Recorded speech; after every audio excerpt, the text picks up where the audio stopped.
Hello and welcome. I'm Hisham Ali for AMILIN TV. Here we are at the 5th consecutive annual World Halal Forum 2010 in Kuala Lumpur, Malaysia. The world halal industry boasts a high of $1 trillion industry. Throughout the region, Kuala Lumpur is popularly known for it being halal in most of its industries. However, we ask ourselves, why is the world halal industry not so vibrant as the Islamic financial industry? We bring you the latest to this issue from experts in the industry at this forum. World Halal Forum 2010, Kuala Lumpur, Malaysia. Ladies and gentlemen, it is now with great pleasure and honor that we invite Jamat Berhormat Datuk Seri Muhammad Najib bin Tun Haji Abdul Razak, the Prime Minister of Malaysia, to deliver his keynote address and thereafter to officially open the 5th World Halal Forum. Ladies and gentlemen, the Prime Minister of Malaysia. Ladies and gentlemen, another area of strength for Malaysia is, of course, Islamic finance.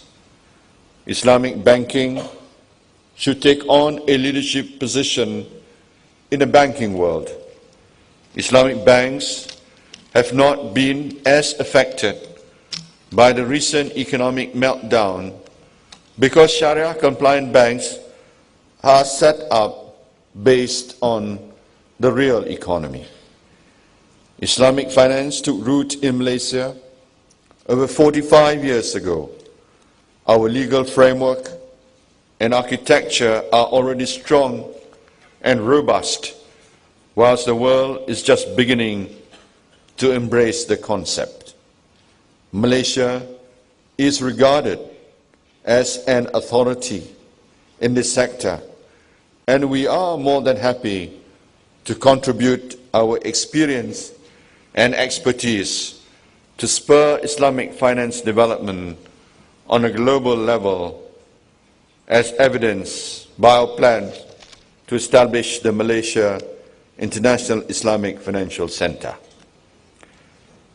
From Malaysia's leadership, we must move towards the bigger picture and not just focus on sectoral issues. The Muslim world should collaborate to act and think beyond conventional frameworks and wisdom.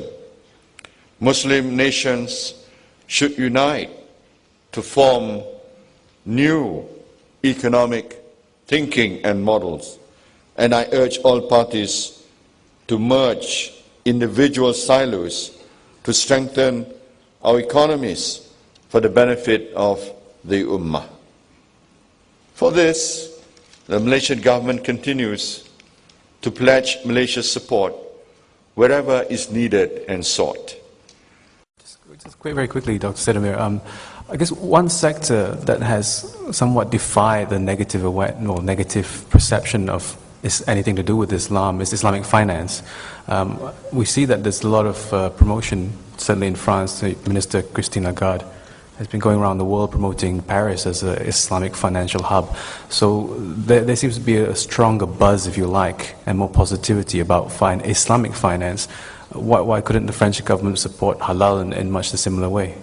Yes, concerning finance, it is a little bit different thing. As you know, there is one financial place concerning Islamic finance in Europe. This is located in London. And as you know, there is also a traditional rivalry between Paris and London. And in that case, the French government found out that it would be very interesting to get part of the Islamic money going through Paris and not only through London.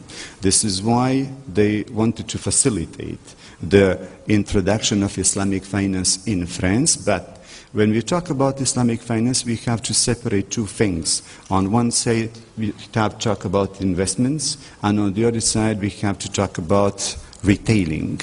So what we talk about in France is about the possibility to have some investments based on Islamic finance, especially sukuks in France, but not concerning retailing, contrary to England, where we already have a certain number of retailing banks operating. So what is also very striking is that we have also in the field of management at least in 2 universities, in Strasbourg and in Paris Dauphine, you have degrees concerning Islamic finance, and we don't have any Islamic bank operating in France. While on the other side, we have a continuous market for halal products at about 4.5 billion euros, and we don't have any training program concerning halal. Okay, thank you, Dr. Sudamir. I mean, and on Islamic finance, of course, we have Badlisha Abdul Ghani, who's the CEO and Executive Director of CIMB Islamic, one of the leading Islamic banks of this region, in fact. I think, of course, Badlisha, you've been with us for a long time, right from the very beginning of the first World Halal Forum, and I think you've been in a fortunate position in terms of having a perspective on both industries. And I always say that Islamic finance and halal sector are actually twins, separated at birth. One grew up in the countryside and one grew up in the city, so they both developed at very different paces. How can we bring the two together? And maybe just before that, why has Islamic finance developed much more quickly, as it has gotten to such an advanced state that it is probably instantly more appealing to Western governments even? Thank you. It's good to be back for the year.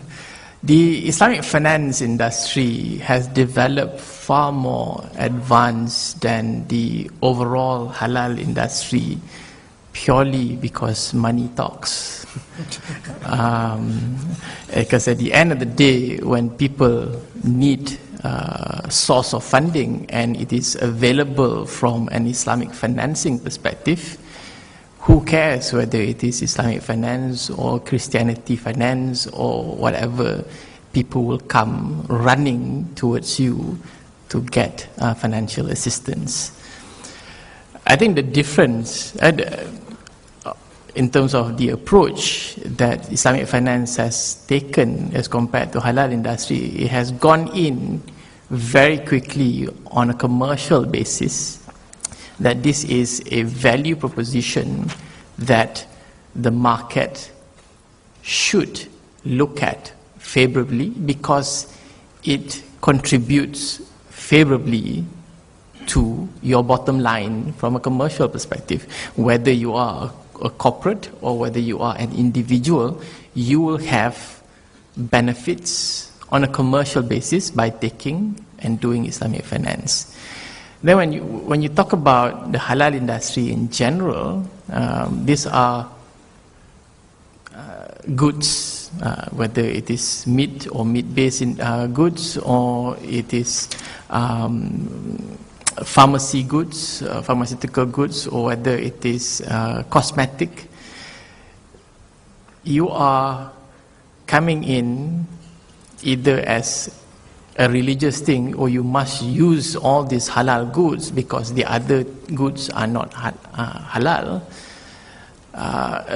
Instead of coming in upfront saying that this is the goods that has the best value proposition for you, and it's good for your business as a whole, because if you do halal ingredients, if you use halal supply for your businesses, you can tap a larger market and the likes. So the storyline needs to be right up front.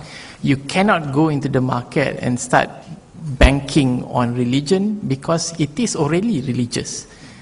It is already sold.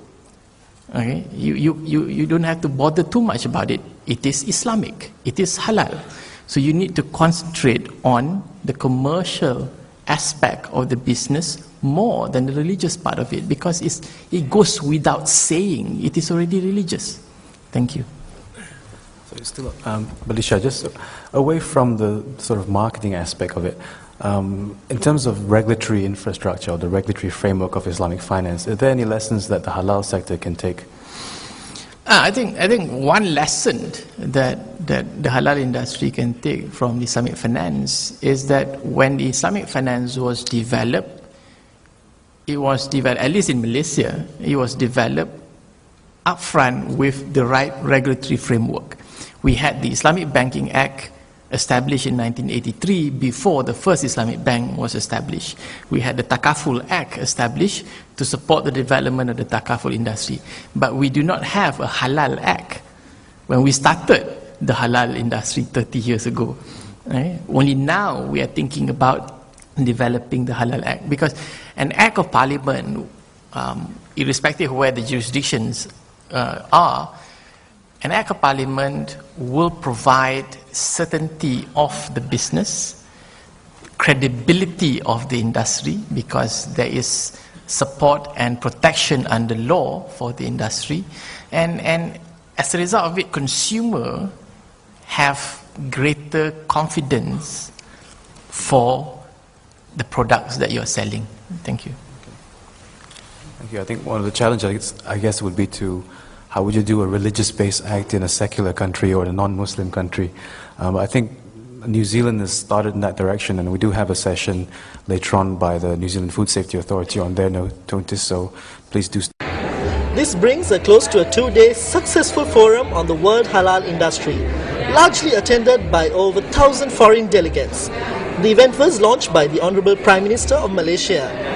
We hope that the world halal industry will become much more vibrant and dynamic as the Islamic finance industry. Thank you, Hisham Ali for AMILIN TV, Kuala Lumpur, Malaysia.